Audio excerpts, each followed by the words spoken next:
So the Indiana code also allows a town to, upon the passage of an ordinance, purchase what's called a position schedule bond for officers and employees.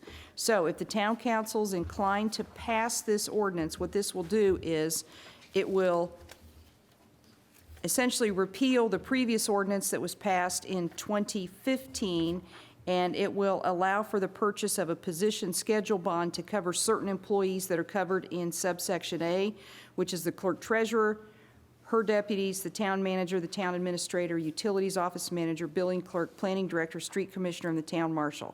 So the clerk will be bonded, that position will be bonded at $300,000. Everyone else will be bonded at $5,000. Everyone else in the town who handles money is going to be covered by the crime policy, the crime insurance policy. And Noel provided a copy of this ordinance to both the town's liability carrier and to the State Board of Accounts, and both of them have signed off on it and said, yes, you're interpreting the statute correctly. And if you are inclined, you may pass this on first reading using the procedure that is set forth in the Indiana Code. Right. Any council discussion on this? I do hear we're saving some money doing it this way. Yes, so because my cash handling experience is not as vast as Sandy's, when I inquired about an individual surety bond, it was going to be upwards of $5,000.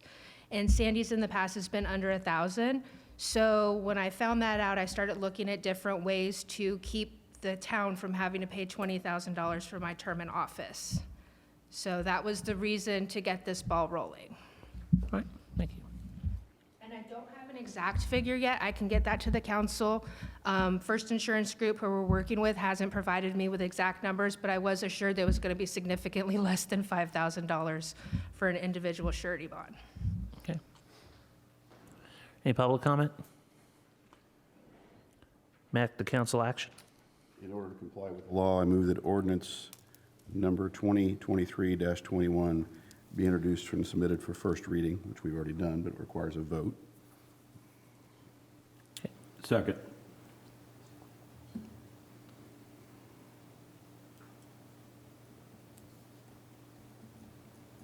William Ellis, Yes. Scott Oldham, Yes. Dan Swafford, Yes. Pamela Samples, yes, motion carries. As that motion's passed, I move that ordinance number 2023-21, authorizing the purchase of a position schedule bond, be adopted on the same day it's introduced. Second.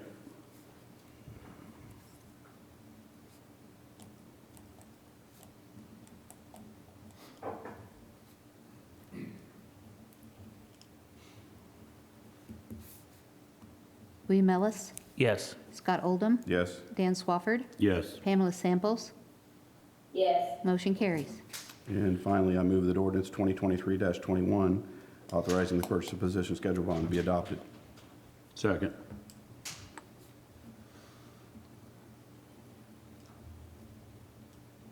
William Ellis, Yes. Scott Oldham, Yes. Dan Swafford, Yes. Pamela Samples, yes, motion carries. All right. Ordinance is on second reading. This is public hearing for ordinance 2023-17, increase in the connection charges for the use of and services rendered by the sewage work system of the town of Ellettsville, Indiana. Is that you, Mike? Yeah, after having our inventory done by Westler Engineering, we determined that in the future... recording in progress, In the future, work that needs to be done to our sewer works, the facility itself, the wastewater treatment plant, that we needed an increase in our hook-on fees so we can accumulate enough money in the future to respond to some of the pressing needs of the sewer plant. So, I mean, it's kind of an inflationary thing.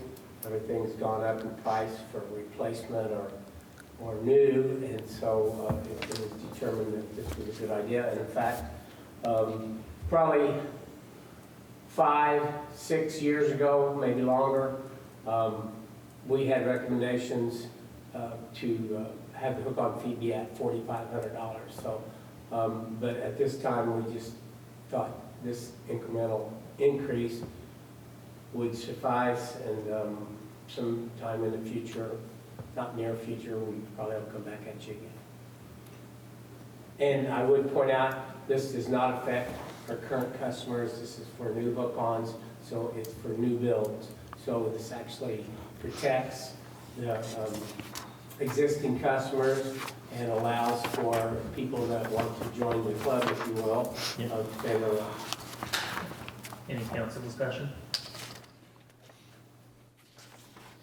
Seeing none, since this is a public hearing, public comment on this.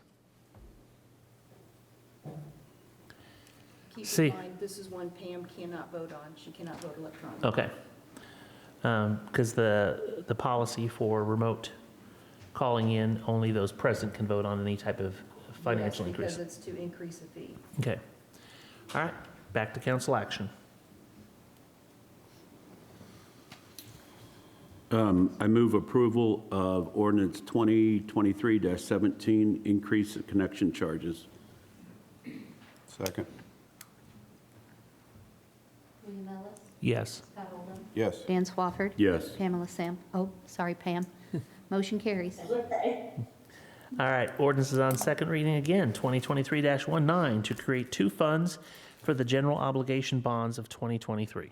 And this is the second reading, but it has been slightly modified. Okay. Whenever we went over the bond ordinance, it calls for two separate funds. So one is to pay the expenses out of, and the other one is to receive the taxes and pay the actual bond payments out of. So it's slightly modified from one fund to two, but it's all to do with the general obligation bond. Okay. Any council questions? Public comment? Back to council action. Move we approve ordinance 2023-19 to create two funds for the general obligation bonds of 2023. Second. William Ellis. Yes. Scott Oldham. Yes. Dan Swafford. Yes. Pamela Samples. Yes. Motion carries. All right, ordinance 2023-20 to incorporate the salary ordinance into the town's personnel policy. Is this you, Sandy, or is it Darla? Darla. Okay. The purpose of this ordinance, as we discussed briefly at the last meeting, was simply to make it clear that the annual salary ordinance, which stipulates the designation of certain employees as exempt, is going to be incorporated into the town personnel policy by reference. So in other words, you do not have to, every year when you pass the salary ordinance, that does not go into the personnel policy to be published online by American Publishing. This section covers that and would alert the reader that if they had a question, they could go and get the personnel, the salary ordinance to determine who's exempt. Okay. Council comments or questions? Public comments or questions? Back to council action. Move approval of ordinance 2023-20 to incorporate the salary ordinance into the town's personnel policy. Second. William Ellis. Yes. Scott Oldham. Yes. Dan Swafford. Yes. Pamela Samples. Yes. Motion carries. I don't see anyone here from Envision Ellettsville for an update, so did anybody hear anything? Okay. I know they're still working along. All right, old business, 2024 agreement to provide community access television services to the town of Ellettsville. I think we had a slight tweak to that too, didn't we? Yes, they verified that they have indeed done all the steps to be in compliance with House Bill 1167 for the live streaming and archiving of minutes and of meetings, and so they added that coverage into this contract. All right, council questions or comments? Public comment? All right, back to council action. Excuse me, I move approval of 2024 agreement to provide community access television services to the town of Ellettsville. Second. William Ellis, Yes. Scott Oldham, Yes. Dan Swafford, Yes. Pamela Samples. Yes. Motion carries. All right, new business. Agreement between Town of Ellettsville and Spring Point Architect for the new Public Works Building. Is that you, Mike? Or is it Darrell? Yeah, Okay. I'll take it. Well, the board approved an agreement some time ago to utilize Spring Point to do our architectural work on the new Department of Public Works building. So we got a bill, and I wanted to look at the contract to make sure that the bill needed to come to us.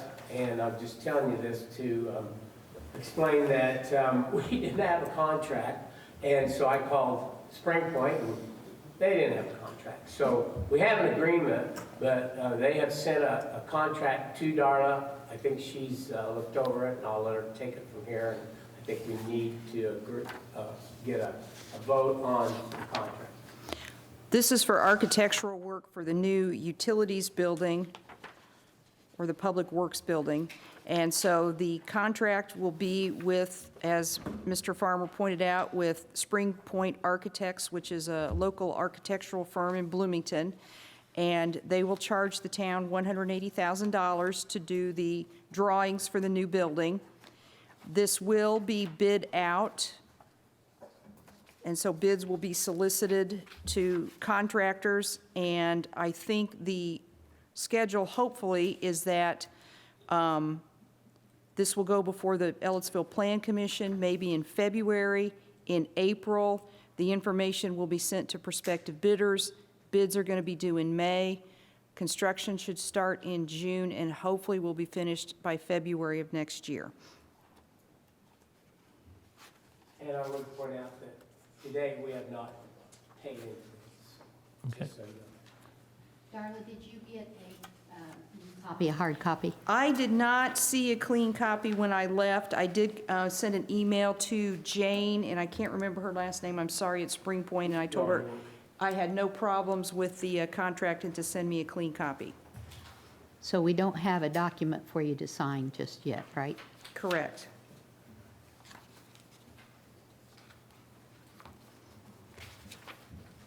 All right, council, discussion or questions?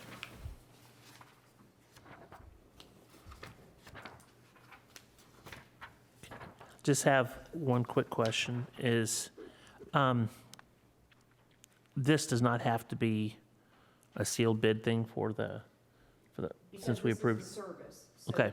The town council may select service providers for architects, engineers, attorneys, any way that the council sees fit, Okay. so. All right. Public comment?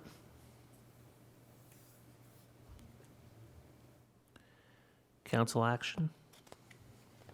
Move we approve the agreement between the town of Ellettsville and Spring Point Architect for the new Public Works building. Second. William Ellis, Yes. Scott Oldham, Yes. Dan Swafford, Yes. Pamela Samples. Yes. Motion carries. Next is memorandum of understanding between the town of Ellettsville and Area 10. This is an agreement I put together after speaking with County Attorney Jeff Cockrell and Chris Myers, and Mr. Cockrell was of the opinion that it couldn't be a memorandum of understanding between the county, the town, and Rural 10 because the county is getting their money from ARPA. So the county's going to have a separate contract with Area 10, and then this is Ellettsville's contract with Area 10. And if I understand what the council approved at the last meeting, it was to provide services at least through the first quarter of next year. So this contract is good for 3 months. And I have run this by both Jeff Cockrell and Chris Myers, and nobody had any issues with this. So. Okay. Council discussion? I just have a question. Where it talks about Area 10 will utilize rural transit to provide transportation services to those people, outside the city of Bloomington's transit service. So if Bloomington decides to extend transit service, does this become null and void? Well, it's just for the 3 months. Okay. So if it turns out that it's something that Ellettsville wants to do more long-term, we may want to change that section 1. Okay.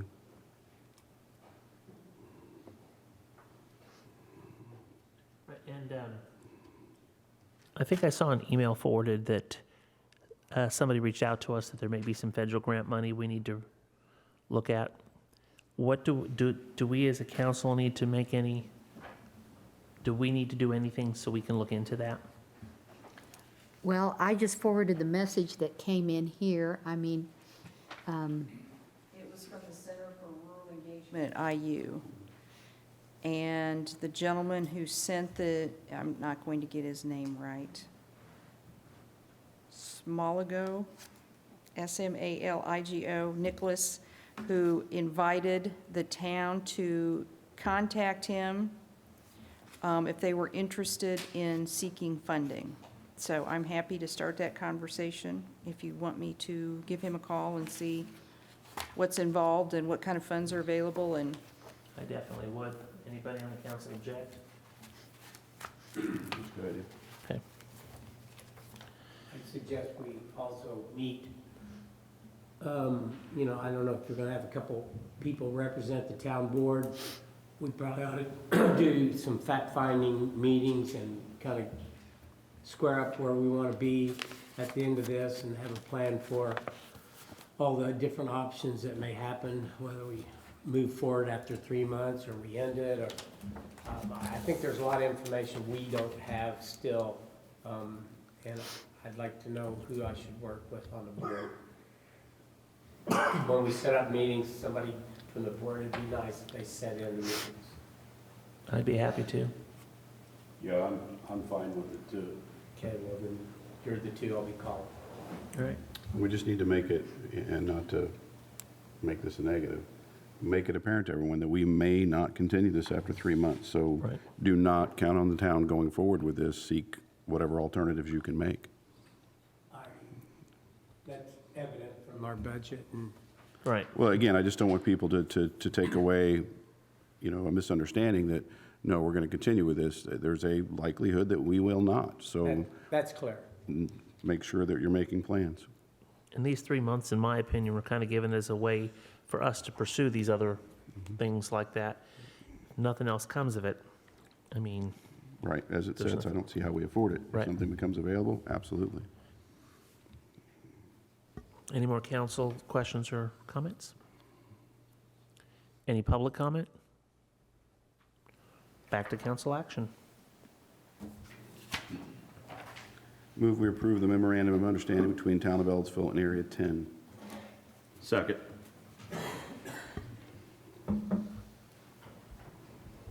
William Ellis, Yes. Scott Oldham, Yes. Dan Swafford, Yes. Pamela Samples. yes, Motion carries. Okay, next thing for new business is new personnel policy. Yeah, this has been a work in progress for a couple of years, and it is still not a totally final draft. We put a little description of the biggest changes on your desk. I'd be glad to go over those quickly if you like. Okay. The PTO and holidays are going to be listed out separately. They'll still get them all, but instead of just calling them all PTO, they're going to be vacation days, sick days, holidays, and personal business days. The comp time has been changed. It is only going to be available for the first 5 years of employment, and then it's going to be, for after 5 years, you no longer can accrue comp time.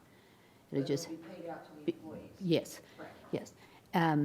And then, let's see, there's some provisions that will allow the people writing the policy, New Focus,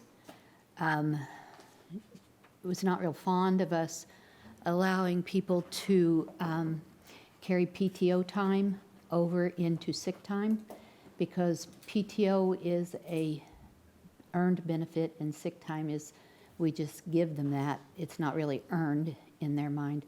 So when you take a benefit you've earned and mixed it with a different one, it's not a good idea. So they highly did not want us to do that, but the employees wanted to keep that. So we left that in as an option for a 25%, I think, of unused vacation time can be put in the sick bank with the supervisor's approval and then the employee's approval, which we do that already with a sign-off sheet, so everybody's aware of what's going on. But does that make sense to you, Scott? What is? Oh, it does make sense. What doesn't make sense is the corporation we hired telling us what they want and what they don't want. Well, That does not sit well with me. and I think they were just going by the rules of employment. There was some hardline things that they said that, you know. In these early conversations with them, they mentioned that I was there, and it was more that they didn't want us getting in trouble with the IRS employees. Well, I can get that, but then we need to change, where we're earning sick days. I think our policy currently refers to where we earn the sick days at a certain rate per month versus we're giving them. If we're using the term earned, it's earned. Well, I'm not sure if we use that or not. I need to verify that. And I do want to circle back. Why are we removing election days as the day off? I'll let the town manager address that one. Yeah. Well,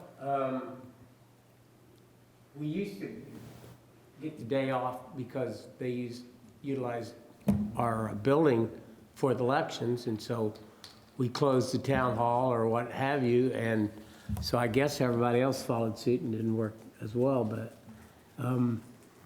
we already get, 16 holidays? 15. 15 holidays off, and so I did not see any reason to, we don't have elections here, so I didn't see any reason to be off on that day.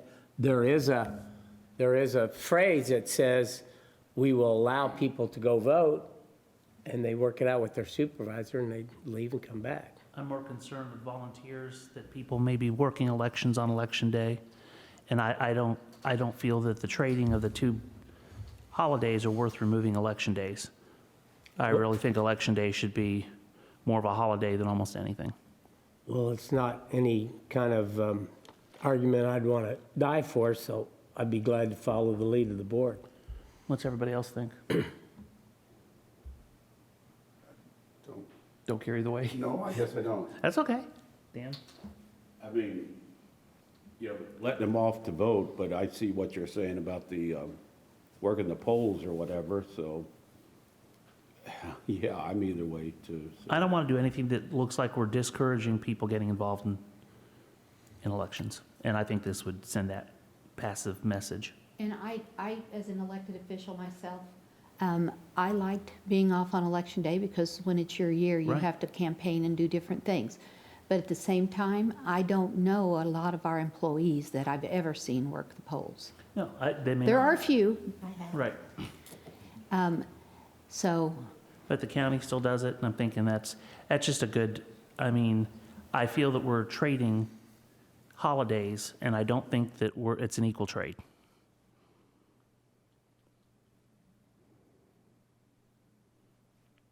Pam, what's your thoughts? Go either way. Whichever works best.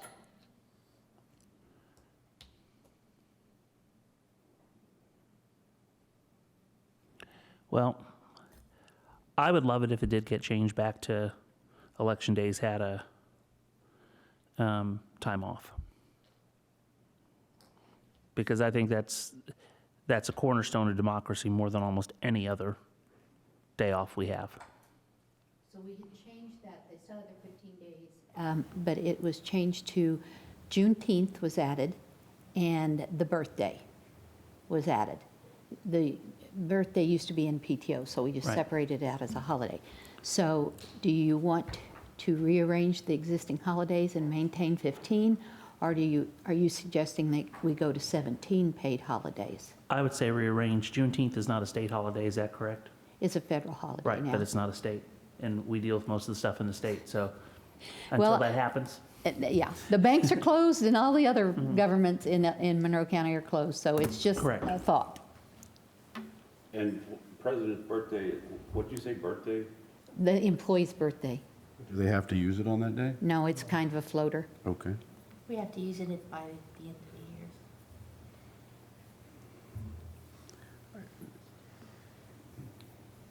I can go either way, because I'll just be honest, my entire career, I don't have Right. holidays on holidays, so, but I can see where it can be both an annoyance and a valuable asset depending upon who you are. Because those who are working particularly within this building, when the town is closed, they have to burn the holiday that day. It's not like police and fire who can kind of pick or choose. Right. You know, they very well may have Christmas in August. Whereas the employees here, if the building's closed, you're burning your holiday. I just see this change as a solution looking for a problem. There's no impetus to change it. Again, I could go either way. Yeah. That's my thought.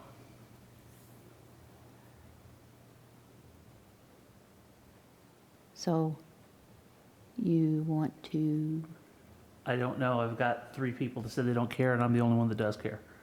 And I'll say, this is a hill I'll die on. is a what? A hill I will die on, because I think it's crucial. I don't want him dying, so let's just put it back in there. Do you want to take away anything else? You said Juneteenth. Was there another day? Unless it's a state holiday. I think we better leave Juneteenth then. I mean, you know, I'd rather the birthday go away than to see a national holiday go away, so. And on But I that- don't understand why we have to take away, or we just try You to. know, Okay. the election day was just my way of weaning some of the holidays away, and that one Gotcha. would be the least offensive to me, so, but taking into account what William says, let's put it back in. So then we'll just add them back and say we have 17 holidays a year? Well, I'm not set on which, if you sacrifice Juneteenth or birthday. I don't think we should sacrifice. Let's just put it in there. It won't be 17 days every year. Because one's a floating, Every fourth year, Yeah. you won't get election days. right. And before, on election year, we didn't get Columbus Day, but I'm not sure if we kept Columbus Day. I don't have the policy in front of me. We didn't keep No, Columbus Day. Okay. we got rid of Columbus Day because.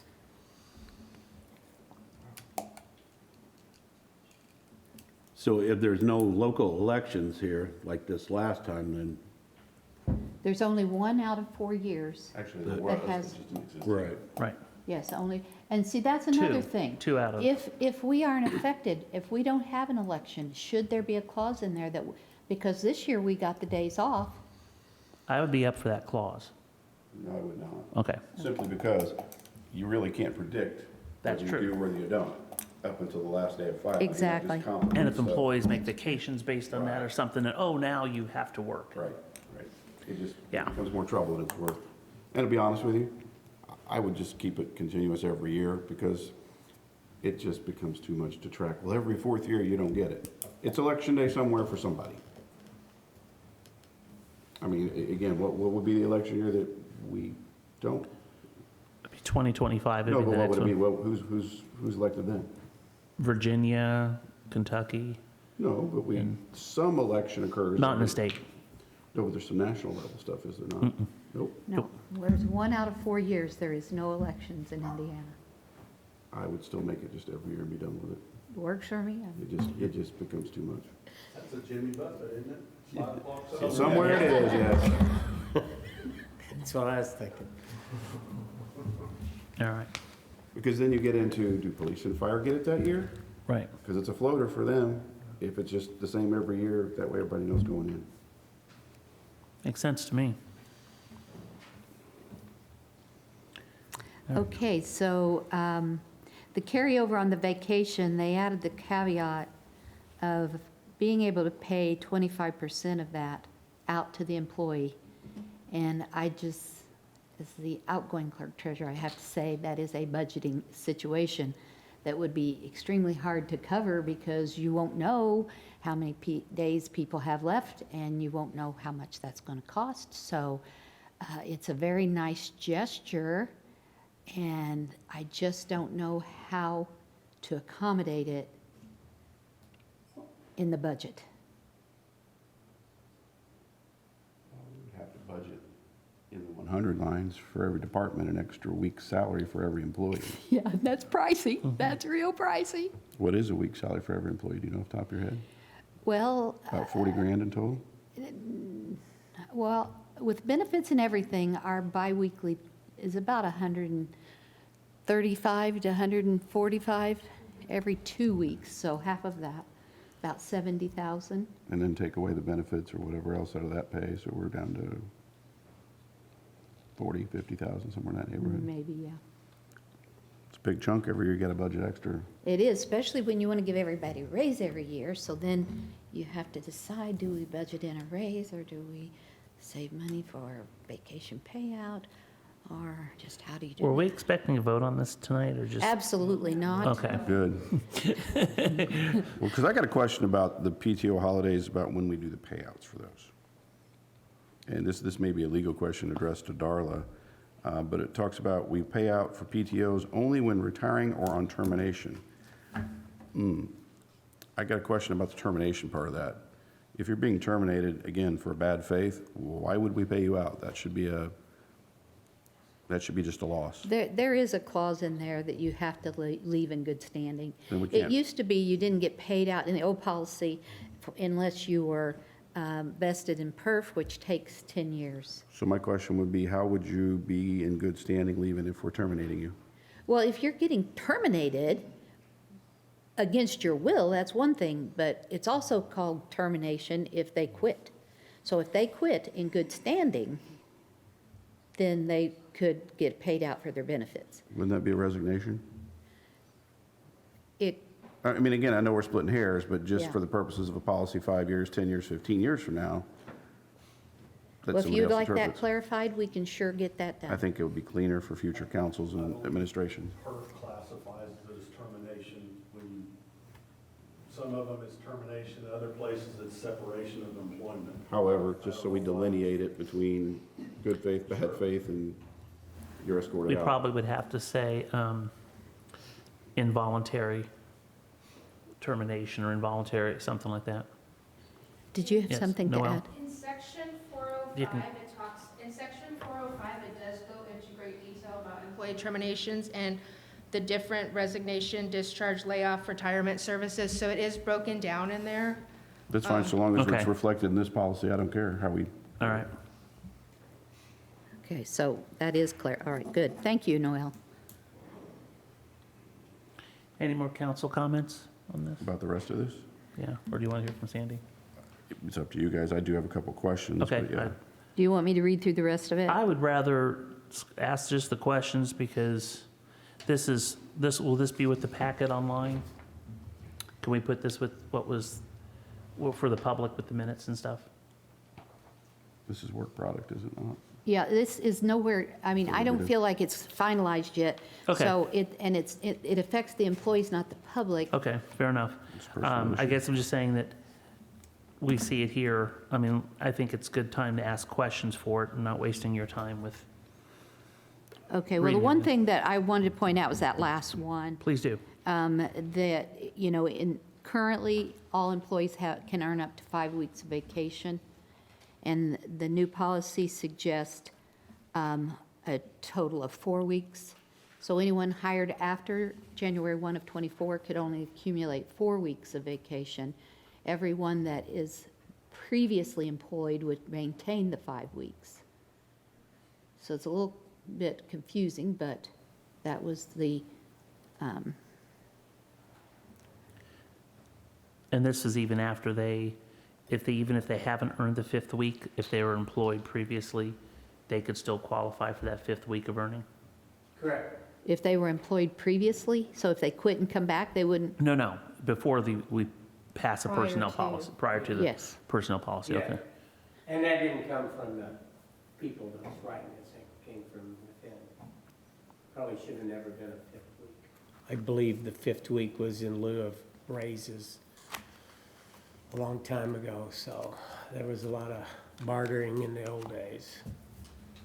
So in the email, there was something about, and forgive me for not having a copy of it, about police and fire getting a payout of some holidays at the first of the year rather than holiday pay. That is a confusing statement. I wasn't at the personnel, I wasn't at the meeting today, so if someone would like, that was brought to the attention at the meeting today that is worded poorly, and we need to get that ironed out. Because what normally happens at the beginning of the year, however many holidays we have, the police and fire would get that put into their holiday bank, and they can use that then as floaters. But the way it's written, it's almost like they're getting it twice. But that's not the intent, so No. we'll rewrite it. Yeah, we'll get that fixed. Does that address your question? I don't know, we'll see how it gets rewritten. Okay, all right. What would you like it to be? Again, I don't know, I don't want to be meddlesome in it, it just wasn't clear to me as to what our intent there was and how we were handling it. The other big change is for new hires, they couldn't take their sick time or any PTO time for 180 days, which caused a hardship on a lot of new hires because we all have families. We all get sick occasionally, and they couldn't have any benefit time. So in the new policy, they can earn that monthly that first year, both sick and they'll be credited for sick day and their PTO day monthly, and they can take it. They don't have to wait. So that gives them. You just have to wait 6 months Gives the, Take it. to Yeah. take it, yes. Well, here's my question with that. I guess it's a double-edged question. So if you can't take sick, you can't take PTO, what happens if you're righteously sick? You're just not getting paid? well, that's the way it is now, and we have had, go ahead, Kip, if you have an instance. When Chris, for instance, when he got hired, the first or second week he was hired, he ended up with chicken pox. So the policy didn't allow him to use his time, so the fireman basically donated sick time to him because that provision was in the policy.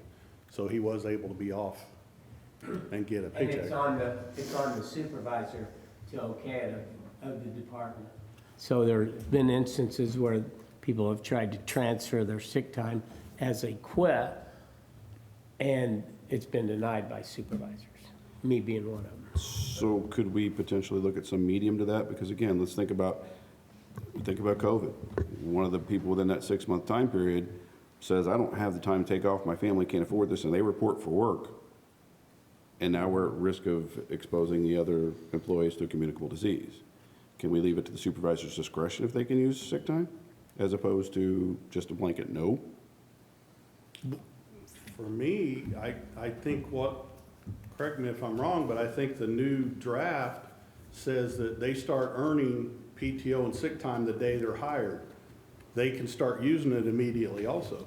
Okay, again, that was kind of my question, but now the other side of that edge is, and I'll speak on the police side of it, by the time you go to the academy, by the time you get hired, go to the academy, you may already be almost at the very end of your probationary cycle before you come out of the academy. And now we only have a very limited window of time to evaluate you while you're still on probation. And all of a sudden you start seeing yourself failing. I have seen people say, I'm going to take my vacation days here, here, and here, so I don't get graded those weeks. So I can get myself to pass through FTO by just selectively taking days. Well, you can't take more than you've earned. Right, but I want to make sure that the supervisors, again, this is the other edge, the supervisors can say, no, you cannot take those for these reasons.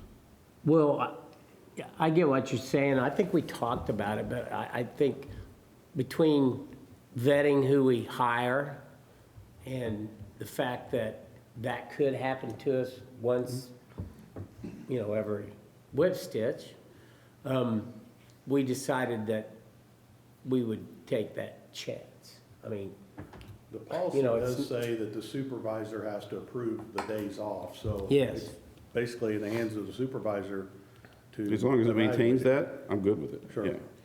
Now, Because when we start tilting this windmill, I want to make sure we don't inadvertently cause a second, third order effect that we didn't anticipate.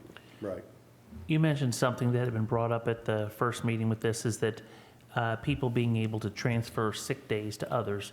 And they said that that could get into a real quagmire with tax situations, since one was a benefit and you're transferring it to someone else. The sick time wasn't, it was strictly the, we'll call it vacation time into a sick time. That was their issue with it. Okay, so they don't care if somebody has 20 sick days and they donate them to someone else for I 5? never heard any issues with that, and we don't, like if I'm gonna retire and I've got 6 months of time, I can't give it to Kip. He has to be out of it, and then I can only give him what he needs. I can't just say, here's 6 months of time. It's been nice. Okay. Sandy, you don't recall that with the, or? No, and I mean, I would have to really look that back up to That's see okay. the. If we're not in trouble with it, I have no issue with it. The other big one is, if we can move on, are you ready to move on? I'm ready. Mike brought up that in recruiting good, experienced people, sometimes it's difficult for them to leave an established job and start over. And so we built it into the policy that if you come to us with a level of expertise, then you might qualify for more. And years of service. Yes, and you probably should explain that better than me. Yeah, well, we just want to be able to allow up to the maximum we would allow for years of service and expertise, at the supervisor's discretion, be able to have them lateral transfer and have, if, for instance, if they worked here for if they worked somewhere for 5 years, we could offer them 3 weeks vacation, which is what we offer. So, I mean, it's a recruitment tool. That's from another municipality. No, not necessarily. It can be, it was not from another municipality. I don't think it's not a municipality.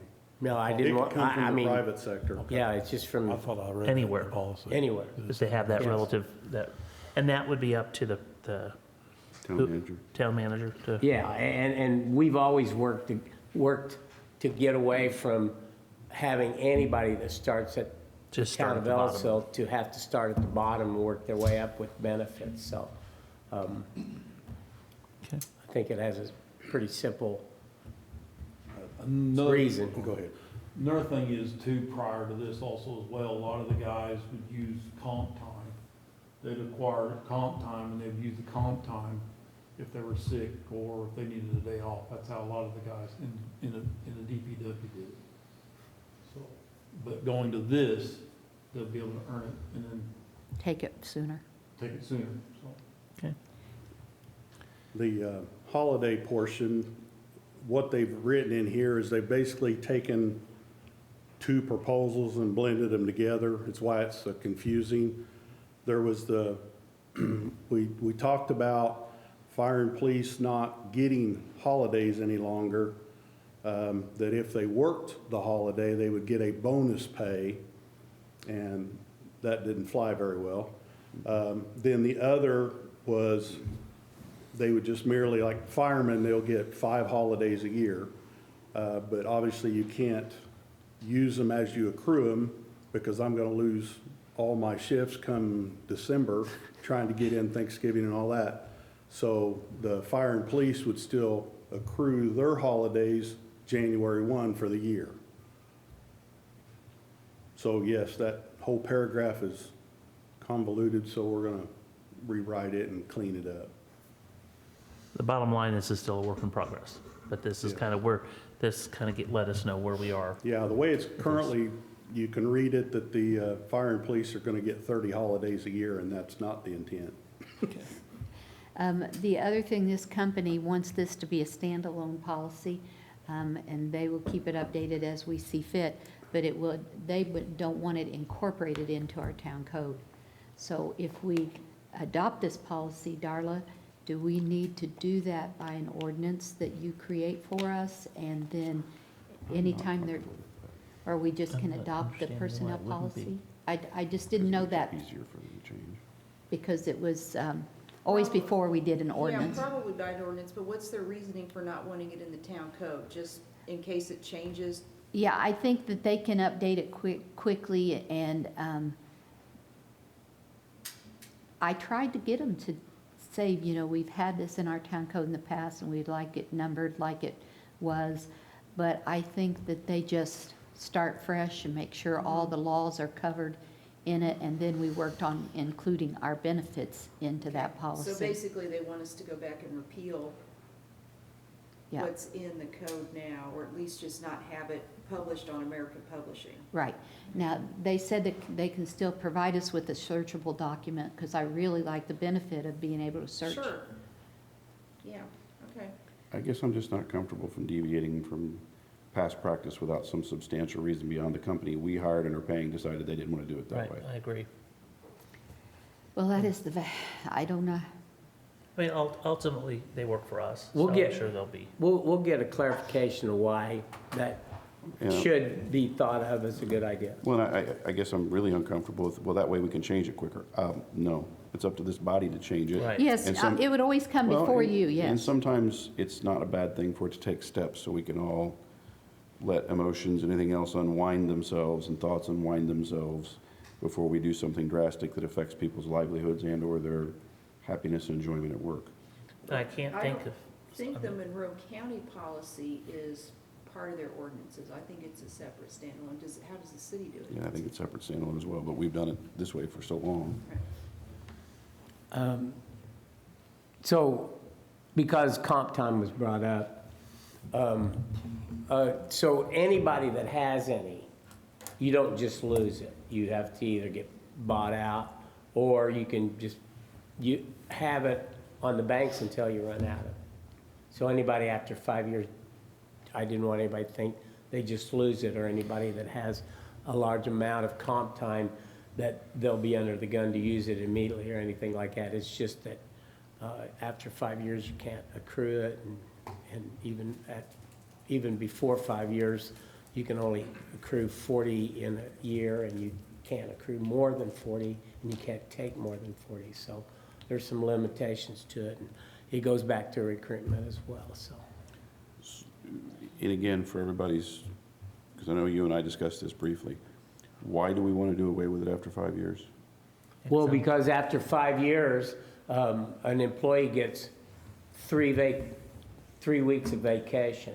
And it's brought to me that, you know, especially younger people with families and this, that, and the other. And I mean, I got a pretty good narrative, and I don't know if I could repeat it, but they just felt like 2 weeks wasn't enough.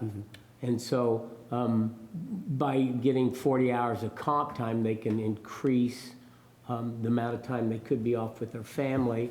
And, you know, it's cash we don't pay out for the time they accrue, so.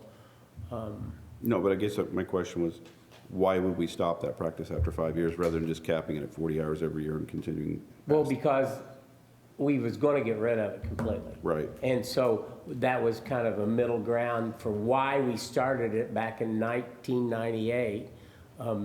It came with me from Bloomington. I was like, I can't hire people to come here and then not, you know, 2 weeks is just not enough, especially before we had the new rule that we're gonna have now where you can have lateral transfers of benefits. So it was meant to be that, and then it was corrupted as far as I'm concerned. And everybody started getting more than 40 hours, and then some people up to 100 hours, and it just got out of control. We get enough time off around here. Not only do we pay our excellent employees well, but the benefit package is excellent, and comp time just really has no place, you know, to be. After 5 years, they don't need it anymore, as far as I'm concerned. That's my personal opinion. Get 3 weeks off, get all the holidays that you're talking about, a couple personal business days. So That's a lot of days off. would they get time and a half then? What, I mean, because if they're working more than, 40 hours a week, they'll get time and a half, yes. okay, so it'd be paid For out in 40-hour cash people, I instead mean, of, there's got, yeah, be cash payout instead of, which, with comp time, it's a liability on your books, because at any time, a person can come, you know, we would let them save up quite a bit. Currently, you can roll over, I think, 50%, and from year to year. So there are people that have to get some paid out, and then they still roll over. But you say you earn that when you're making $25 an hour, and then when you decide to be paid out, it could be up to $35 an hour. It's another thing that's hard to budget for. And keep track of. Yeah. I mean, I'm not discouraging using comp time. It has worked well, but the whole thing, whenever we started this process, like Mike said, was boots on the ground. To help departments be able to cover shifts more easily without, so much disruption. And so we have the sick time, we have the holidays, we have the vacation days. And those, now we're 17 holidays and, 4 weeks vacation, it becomes a scheduling issue for some departments to cover all that. If we could afford to have as many employees as we need, this wouldn't be a big deal, but we can't. And so anytime somebody's off, they're missed. When 3 people are off, they're really missed. When one of them has COVID and one of them has a baby and 3 people are off, then we're in trouble. And during COVID, we got down to nothing a couple of times. And so we're just trying to keep people here at work. And I'm all for time off, don't get me wrong. And I like how much time they do get off. In fact, I have a proposal for next year for Christmas and New Year's that'll Well, raise some eyebrows, but let me call We'll do for that any later. public comment or anybody in the audience want to say something. I think I saw some hands.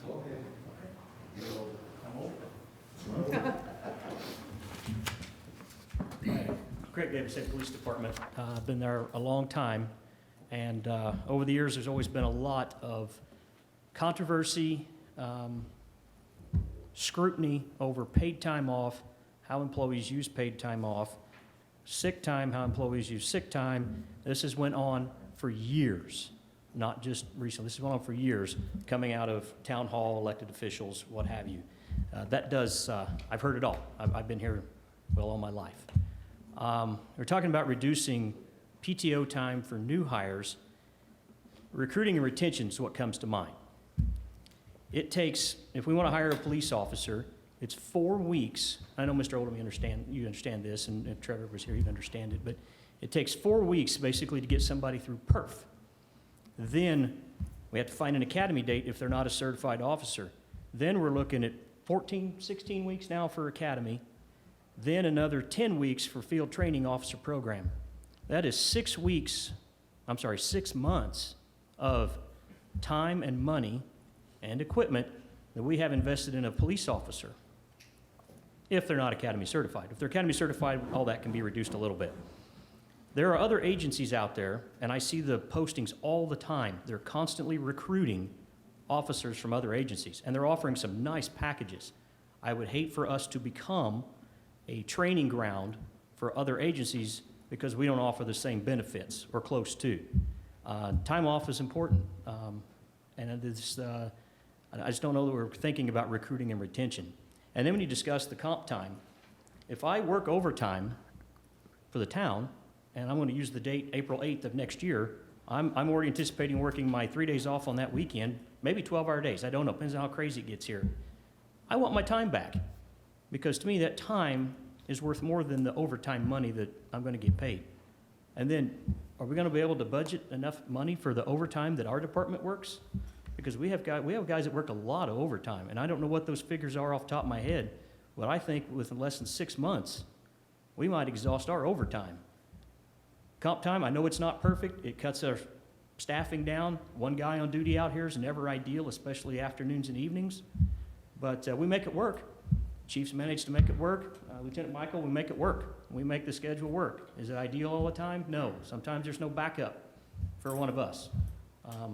I was on a call not too long ago, needed an ambulance. 5 firefighters showed up in an ambulance. That was awesome. I'm glad they have the staffing. But when you say boots on the ground, we need to hire some more boots too. But benefits are important. Pay is important for retention and recruiting. I just don't think I realize that the amount of time that goes into law enforcement training. Oh, my throat's getting dry because I'm getting water. But thank you. That's all I had. Thanks. For All that. right. And I'd be glad to entertain a meeting about that, because I'm not sure the time we have cut actually has much to do with what you said, but I'd totally listen to what you asked. I read both policies. I read that one. Let's go ahead and get to the next comment if we could.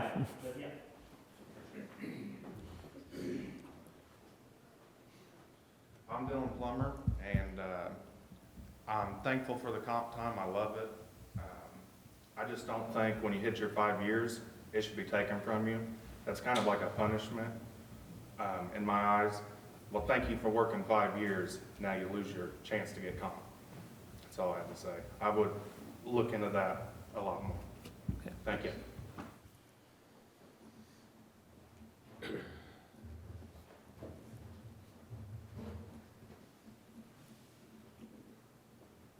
I'm Jerry Hobbs. I work for the Department of Public Works and the utility side. I've been here going on close to 8 years. And to me, the boots on the ground is wonderful. But if you're going to give a new hire that's got so many years, he's going to get 4 weeks, then it's kind of a stomp on the foot for the guys that's been here that don't have that. Okay, the other thing is on the comp time, I agree, sometimes it gets abused. But on the other hand, if you're gonna give a new hire, you know, he's gonna get 2 weeks right off the bat, then he's gonna get another week, he can build up his comp time. That's the same as I have and a couple others. Well, you know, to me, feel like we're getting punished, like, cause we can't gain anymore. You know, I mean, whether we use it or not, most time I don't use half my time. It gets rolled over to sick time or something. But it's nice to know as an insurance policy that it's there if you need it. You know, I mean, but, you know, I wish you'd look at the 40 hours of up to comp time for across the board. You know, I mean, you see you hire a guy in that's got, you know, the experience, he's gonna get 4 weeks. You know, so he's gonna have more time off than the other guys, and where's your boots on the ground go? You're giving time to a new guy, and the guy that's been here, has several of us, in different departments and utilities and the street, that will not have that time. That's all I have to say. Thank you. Anyone else? Only one other person? All right. No. All right. All right. Any final council comments on this before we move on? Just a point on sick leave. Right now it says employees must provide a written statement if the illness extends beyond 2 shifts. Yeah, that's the current policy too. We didn't change that. Let's add the words "a doctor's note," and rather than just you handwriting a statement, hey, I had a migraine. Right. No, it's going to have to come from some practitioner that says this person is under treatment. There's some HIPAA laws we'll have to meet concerning that, but Usually for works, they just say they can't, they've been under my care for X amount of days. So why do you change it? But it comes from a doctor. it has to come Right. from a doctor as opposed to just, And I'm not sure it doesn't say doctor. We just tried to do a quick synopsis I of think some it of the did. bigger changes. as long as it does, yeah. Yeah, we'll verify that. And we'll be able to look at the full policy to go through before we vote on it. So, I mean, and I appreciate all those comments.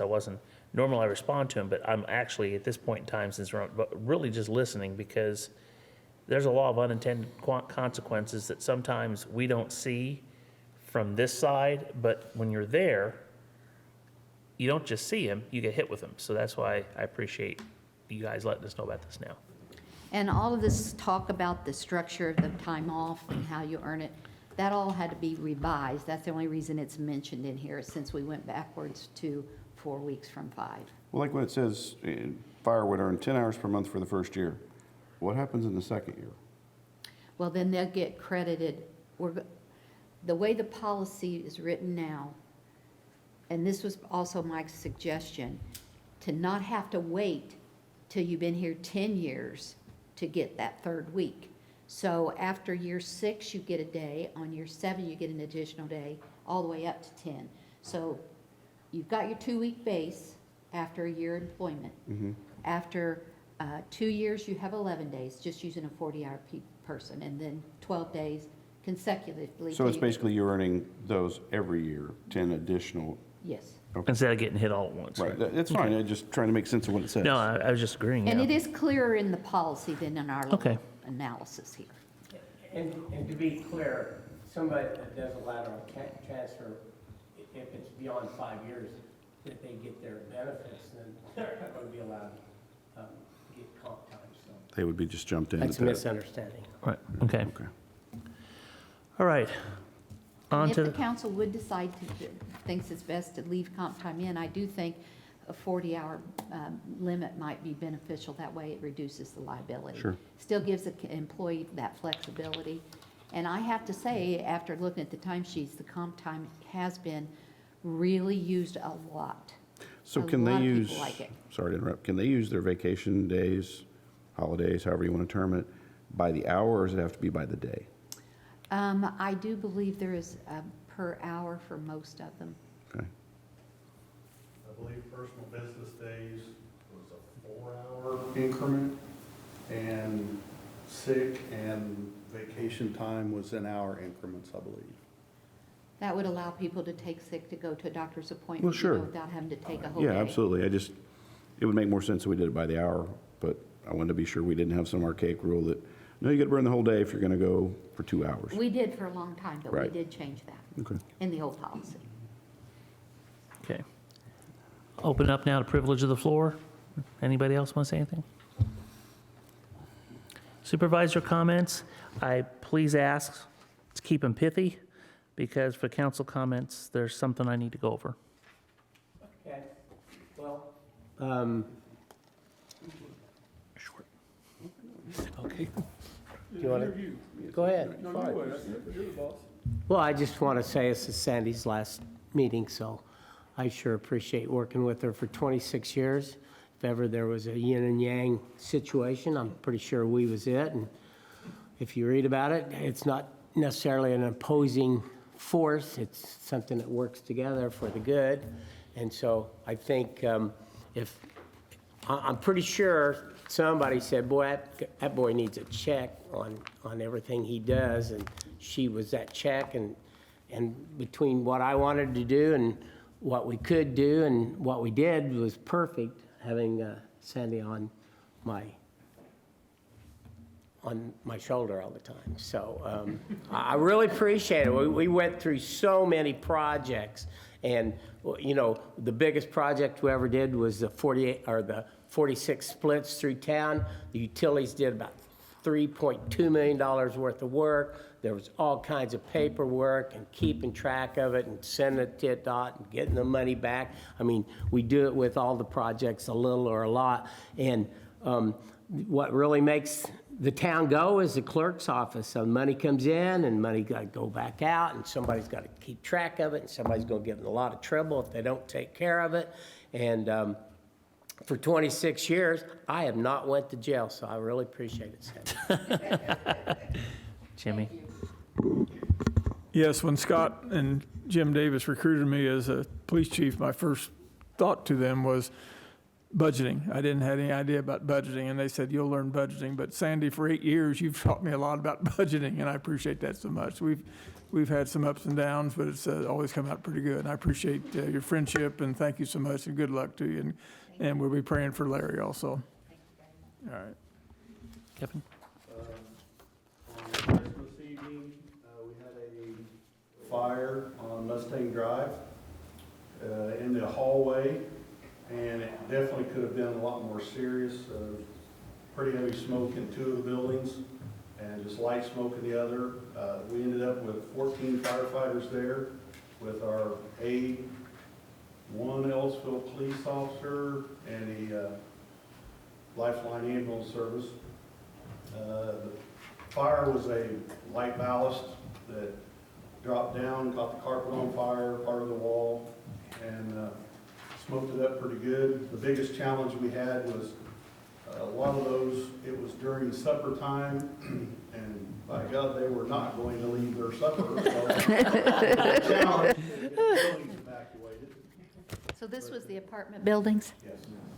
So, anyway, it went well. There was just a couple minor injuries. Somebody took a tumble when they were leaving the building, one of the residents, and one of the others were seen for a little bit of smoke inhalation, but all in all, it went well. So. Kip? Well, I don't have a whole lot. I've been here long enough that I remember when Sandy started here as a part-time secretary for the fire department. It's been a day or two. It is. And it's been a pleasure working with Sandy in my last few years of being supervisor and her help guiding me along the way, and I really appreciate it. So My also, pleasure. Denise, I don't want to ruin anything for her, but just want to give you the heads up that we'll probably be applying for Community Crossings grant next week, right? Or starting the process. It opens on the 2nd. There you go. So that's all I have. Thank you. Well, I started here working for Sandy part-time, so I want to thank her for hiring me and for her patience with me as a supervisor when I would say, I want to do this, and she'd say, no, you can't. And I'd say, but I want to.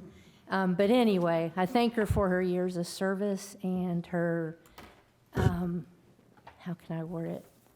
And her assisting her community throughout the years. And good luck in your retirement. Thank you very much. Well, I do not want to cry, but I have, good luck, that's right. I have absolutely loved my years of service here. There has definitely been ups and downs. I have ruffled many feathers, but thank goodness we can discuss it, disagree sometimes, but we move on from it, and I think we are all better for it. I have worked with lots of different councils, and I really do like this particular council. You've all been really good to work with. I just can't really express how much I've loved working for the town and getting to know the employees. I love it that I know all the police officers, and I'm like Mike. Whenever I go take my grandkids to school, I love it when Alex waves at us. And so, it really makes you feel like you know the community and the work people are your family. And it has just been a big pleasure for me to work here. And I will be back. I'm not going to disappear forever. I'm going to come back and do my annual report for sure. And if I'm needed, I'm just a call away. And so thank you all for putting up with me all these years, and I'll see you around. All right, before we, then, let's go to council comments. Pam, did you have anything you needed to say? No, just enjoyed working with you, Sandy. Thank you. I think you and I need to go eat some hot wings together again. Oh, you like them hotter than I do. Dan? Scott? You? No, Sandy and I discussed this. I mean, you've been an incredibly valuable asset over the years. Sandy's always been the one to hit the cautionary brakes, which is sometimes valuable. I would say that there, like you said, there's always been arguments, but there's always also been respect and understanding. So congratulations, and thank you for everything you've done. Darla, did you want to say anything? I don't know that I can say anything without crying either. Okay. When my law partner's retiring too, so this is a sad year, but I do appreciate Sandy's help over the years, and I've enjoyed getting to know you, and I will miss you, and I'm going to start crying. All right. I really will. Last chance, Dan. All right. Well, I'll say some things about Sandy. First of all, she's one of the first people I met, really, that worked with Ellettsville when I first started kind of running. And the reputation she had preceded her, and she lived up to that reputation as someone that is the epitome of an office holder that puts the town first and puts the needs of the residents first. And I'm so glad to be able to count on her as clerk treasurer and a friend. And whereas Sandy Hash will be retiring as clerk treasurer from the town of Ellettsville on December 31st, 2023. And whereas Sandra Hash started her career with the town of Ellettsville in 1992 and has completed 30 years of service in the clerk's treasurer's office. And whereas during her tenure, Sandra Hash was responsible for the oversight of millions of dollars that have been instrumental in the development and implementation of the growth of the town of Ellettsville. And whereas Sandra Hash has dedicated her time and led the town through 30 budgets, over 360 board meetings, worked 7,800 days while raising a family and being involved in countless community events. And whereas Sandra Hash has been dedicated to her work in the clerk's treasurer's office and the overall success of the town of Ellettsville. Now, therefore, in recognition of Sandra Hash's retirement, the Ellettsville Town Council does hereby declare that December 27th, 2023, through January 3rd, 2024, is Sandra Hash Week. And I urge all our citizens to thank her for the many years of dedicated service to our community. Adopted this 27th day of December, year of our Lord, 2023. Sandra, Sandy, thank you. We need a formal vote on this.